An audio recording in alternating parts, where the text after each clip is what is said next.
Hi again, this is Dr. Vecchio-Scully, and this next module will focus on grief and anniversary reactions. It's really important to note that grief isn't just loss secondary to death. Within a communal trauma, particularly a school shooting, there are multiple losses that must be grieved, including the loss of who you were before this happened, the loss of innocence for your children and for yourselves, and the actual loss of the children and teachers killed that day. I think it's important for us to clearly define what some of the words that are used to describe loss are. So grief is your own personal experience to loss or normal reactions we have when loss occurs. And grief is a normal response in life. Mourning is the process of grieving. It's that adjustment to loss and the change in our lives as a result of it. And bereavement is considered a state of having experienced loss. And these words are often used interchangeably when they really have very different meanings and experiences. There are different types of grief, and we'll begin with traumatic grief. Traumatic grief is always tied to some kind of a trauma or traumatic event. So the circumstance of the loss was traumatic in and of itself. Frequently it's unnatural, as in the death of a child. Often the loss can become stuck and unending, and a person will feel like they're unable to move on from it. Anything that reminds them of the loss often triggers very strong emotional reactions and emotional flooding. The difference between what we would consider to be a healthy grief response, which will have strong emotions, and traumatic grief is the triggering element and that sense of being on high alert or hypervigilance. It is a bereavement without end until someone is able to have or receive the appropriate counseling and behavioral interventions that can heal the underlying trauma wound and then allow the grief to flow. Often when grief is secondary to traumatic loss, particularly in a school shooting, the grief is hijacked by the trauma and the trauma reactions. Once the trauma reactions can be reprocessed and desensitized, the freedom to be able to grieve the loss will begin to flow.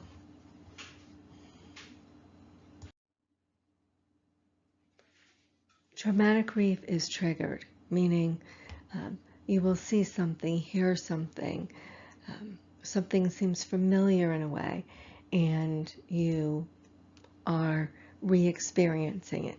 And frequently, as I said, it's an emotional flooding. So a snap of the finger reaction, and it feels like it's happening again. It creates this kind of circular pattern of a trigger occurring with almost immediate painful reaction. Behaviors generally are avoidant, or we want to do something to make it stop. Often that results in disconnection, or dissociation, checking out, emotional numbing. It can also include kind of really unhealthy self-soothing with the use of alcohol or illicit drugs, or just something to just distract from the pain, which is the ultimate avoidance. And round and round and round this cycle will go until it's interrupted and the underlying trauma is treated appropriately. So symptoms of traumatic grief are mood disturbance, and this can look like depression. The main difference between a true depression and traumatic grief is in the way that the symptoms are triggered. An event occurs and then someone is flooded, whereas depression is kind of an always kind of feeling. There is that flooding with any reminders of the loss, a severe, intense reaction, definite high alert, and it's as though you were frozen in time. I worked with someone whom was referred to me because she couldn't sleep, and it was several months into therapy before she disclosed that her son had died in a car accident 10 years before then. When I asked when she started to have trouble sleeping, she said 10 years ago after my son was killed. So the symptoms will stay frozen in time until we can unlock them from the limbic system and reset the limbic system in the amygdala. There is this persistent sense of disbelief in surrealness to the loss, as though it is happening anew, afresh. And that persistent re-experiencing creates a great deal of emotional discomfort, but it will begin to interfere with your ability to function in life. We often talk about grief as a journey, and this particular conceptualization was created by a colleague and a friend of mine several decades ago when Connecticut opened its first hospice. It was the first hospice in the United States, actually. And my colleague, Beth Bailey-Chosak, was the bereavement counselor there. And what she kept seeing was this pattern. And instead of phases or stages, what she really saw was that they're just emotional experiences that people have. And it isn't linear, meaning it isn't neat, whereas you'll go from stage 1 to stage 2 to stage 3. It's often a mix of moving back and forth through all of these, the protests, the searching, that deep, deep wound of angst, at the very deepest, darkest of times, and then that slow kind of rebuilding and reorganization where you begin to construct a life without that individual. And this is a process, and it takes time, and it is really the most healthy response, and none of us get out of this life without experiencing it. For me, this is, I think, one of the best conceptualizations because it's a journey, and any journey requires ups and downs, and will encounter harsh weather along the way. But we do know that this too will pass with the right support, with the best forms of therapy to get to that underlying trauma wound. When I was embedded at the Sandy Hook School, I often saw anger, which was appropriate, but I also saw that the anger was like the top layer of the trauma. And when we could get through that layer, underneath it was this incredible grief and loss and sadness that had to be experienced, that had to be healed, had to be lived with. And so the anger can really hijack your experience, and often that anger is really embedded in that unresolved trauma. As you move through this particular time just before the first anniversary, there's some predictable experiences and things that we are most likely to see that many other communities have experienced. And the first of these will be the media coverage. Now, I know you feel like you've lived in a fishbowl this year, and you have. I'm looking at this from the bigger picture and from someone who's kind of looking at it from the outside looking in. For the most part, outside of your community, the rest of the world isn't really thinking about this on a daily basis, isn't aware of the kind of the daily ups and downs, the reports, the investigations, and the nuances. But that national spotlight will return. When we talk about anniversary reactions, we look at three key areas: anticipatory grief, anniversary grief reactions, and communal anniversary grief.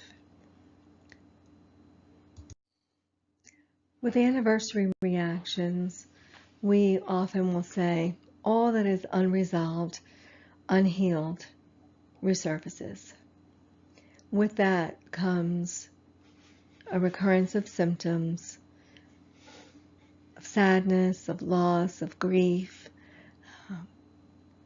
a re-experiencing of the event. So there will be intrusive thoughts and memories. There will be triggers.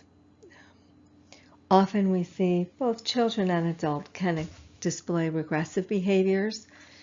So you'll see that it seems like something had been healed and they were doing okay with it, and suddenly it resurfaces, and your child's ability to cope is impacted.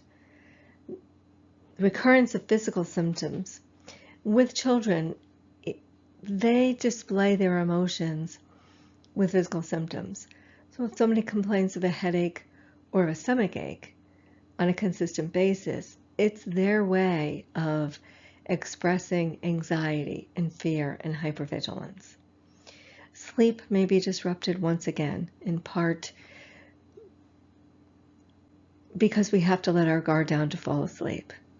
And all day long, you may be using a lot of energy trying to keep those feelings at bay so that you can go to work, so you can take care of your family, so your kids can go to school and do what they need to do. And when it gets quiet at the end of the day, it's hard to keep those feelings at bay. There will be difficulty focusing. It will be difficult for the kids to really be learning new information. And the grief may feel fresh and raw once again.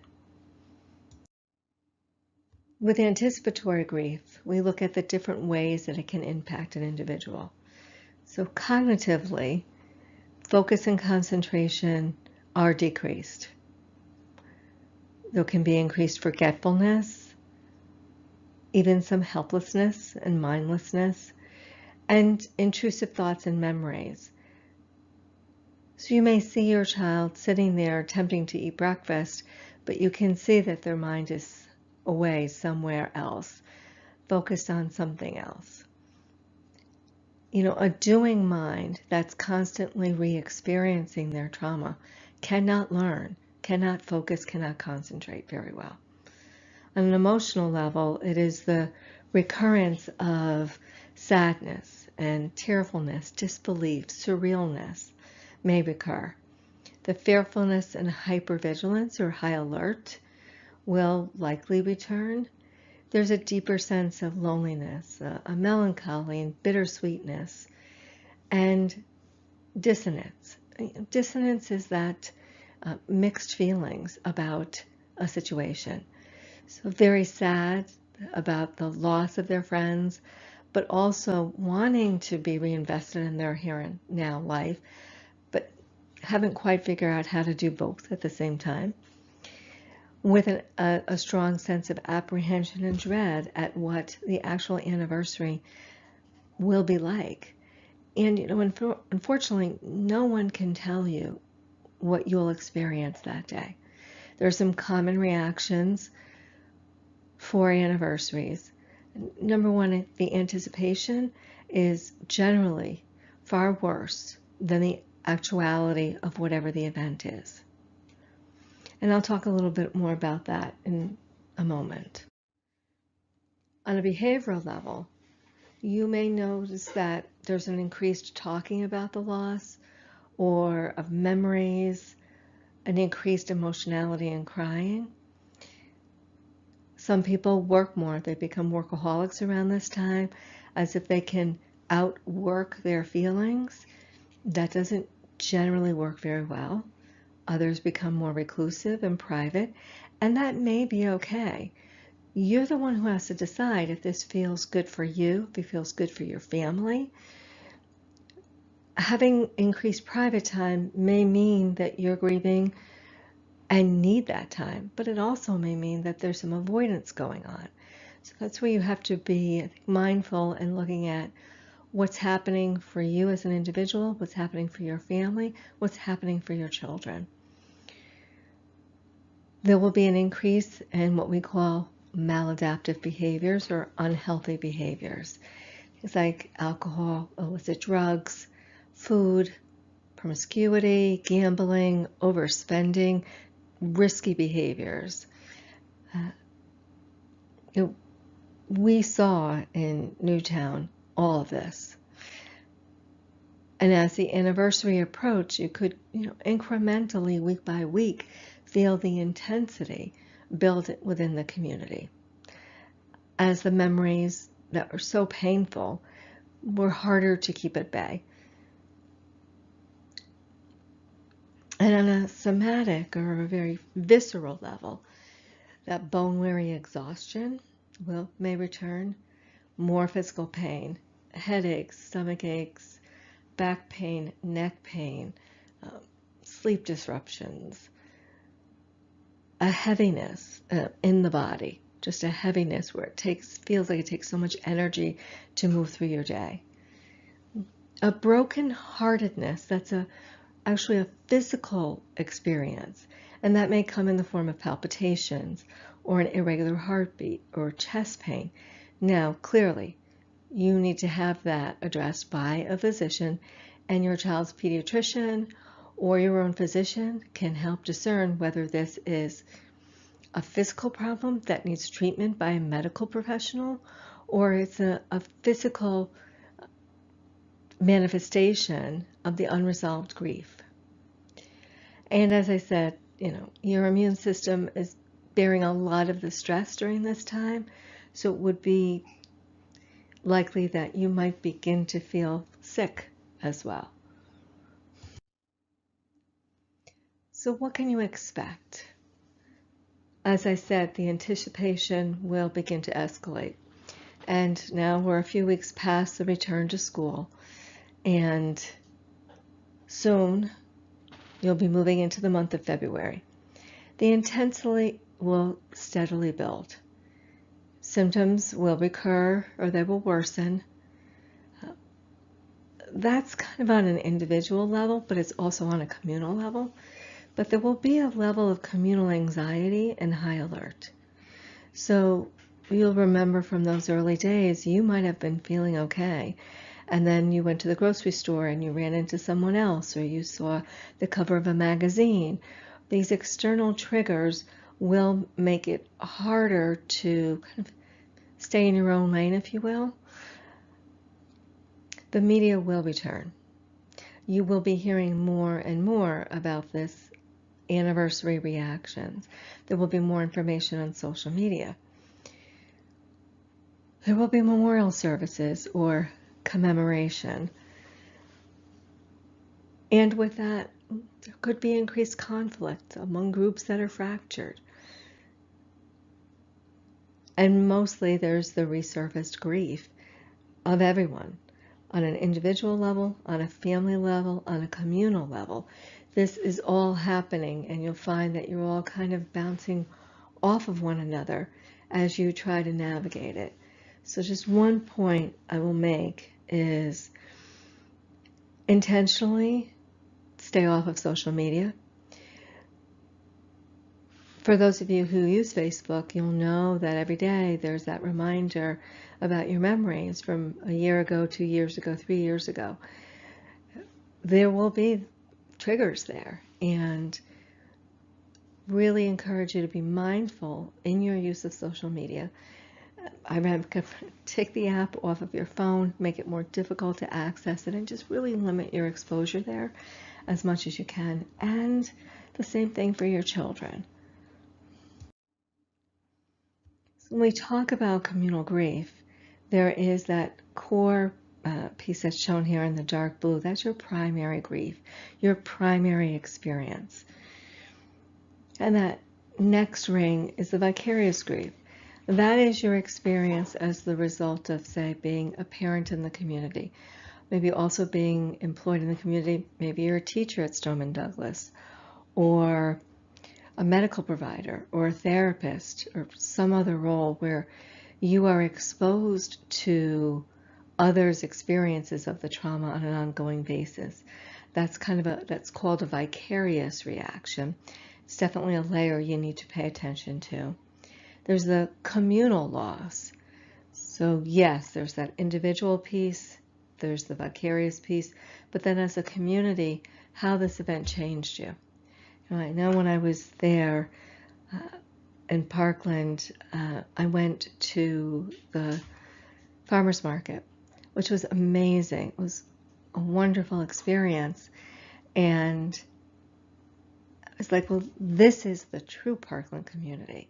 Not all the stories that have been told in the media or the news stories or the People magazine stories, all of that, right? That all robs you of your personal grief experience. And so I really encourage you to stay focused on your personal experience, kind of block out the noise that comes from the outside as best you can, because the personal and primary grief that you have is more than enough. It's more than enough for your family to deal with. And then layered on top of all of it, kind of in this encompassing kind of sphere, is the sense of the existential piece of this. And I find that those able to move through a unimaginable loss have to find meaning in it, even if the way that the loss occurred can never be understood. And so as you're moving towards the anniversary, just some key things to focus on. Slow everything down. Spend more time together as a family, less time scattered in the community. Allow your children to make choices about how they want to spend the anniversary. If that means they want to go to school, if they don't want to go to school, they want to volunteer someplace. During the live event, someone said, well, what if my kid just wants to stay in their room? And I said, they can stay in their room as long as you have a discussion about it. What we don't want is them behind closed doors without you knowing what they're thinking about or experiencing. And reach out to your circle. Reach out to the people whom you know you can rely on. These things together will help you navigate this a little bit more easily.